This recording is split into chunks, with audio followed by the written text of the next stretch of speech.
Jūnijas ir sesijas laiks studentiem, taču 12. klašu absolventiem šis laiks nozīmē nopietnu lēmumu pieņemšanu. Daudziem tas saistās ar neziņu, bet citiem dzīves tālākās gaitas ir jau pavisam skaidrs. Ja jau pēc universitātes pat grūti atrast darbu, ko tad bez universitātes vēl? Es studēšu augstskolā, es esmu uzņemta. Tur, kur es gribu mācīties, tur vajag maksāt naudu un uz Latvijas universitāti. Pagaidām 3 variantus fakultātes – juridiskā, politika, jeb starptautiskā komerces diplomātija.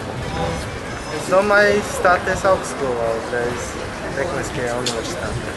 Rīgas biznesa skolā.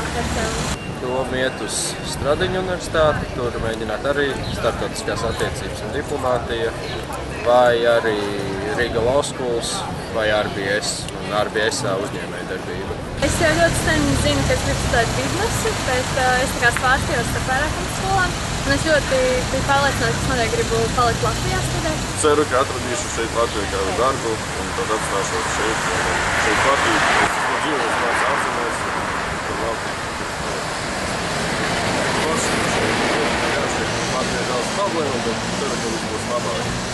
Skolu un universitāšu pārstāvji atzīst, ka topošo studentu sekmīgumu lielākoties nosaka viņu motivācija. Līdz ar to svarīgi būt pārliecinātiem par izvēlētā studiju virzienu, atbilstību katra interesēm un prasmēm. Lai primārais, kas cilvēku virzīja, kurā gadījumā ir tas, nevis ko tur tā tante vai onkulis stāsta par televizoru, kam būs vai nebūs bezdarbs, ok, tajā vajag ieklausīties. Bet primārais, lai tomēr ir tas, ko cilvēks grib un kas viņam padodās.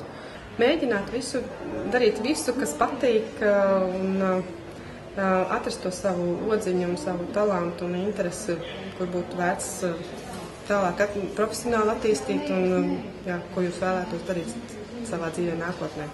Man jau liekas, ka tās sirdsbalss ir svarīgāka lieta. Viņi varbūt iet pretīm kaut kādiem loģiskiem, pētījumiem vai vajadzībām tirgu, bet sirdsbalss ir pareizāka lieta, jo tā ir iekšējā motivācija tomēr, tā ir iekšējā motivācija. Arī iet mācīties tur, kur ir budžeta vietas, vai ne, un nav budžeta vietas, es domāju, tas arī nav pareizais, tas, ko tu gribi. Kas ir interesanti, kad es biju jauns, tad skolniekiem bija iekšējā motivācija būt visur labiem. Šobrīd bišķi pamainījusies tas variants, ka skolnieki izvēl ārā prioritātes, ļoti racionāli domā, man tur un tur vajag būt labām, tur es varu atļauties viduslīmeni, ir ok. Ja viņš ir ļoti motivēts, tad sagatavotība ir ļoti laba, viņš zina, uz ko viņš ir aizgājis, un viņš ļoti aktīvi iet un dara visu, lai sasniegtu. Protams, lielākā,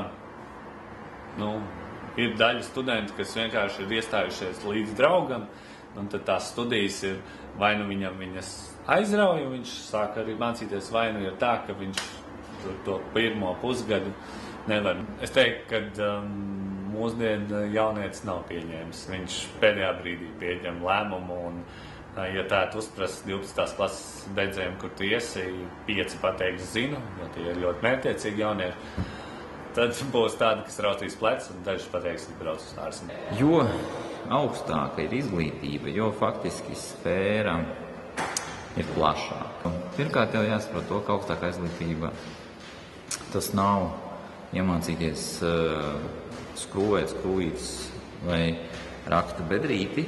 Tas ir plašs zināšana apjoms, kas ir izmantojams dažādā veidā.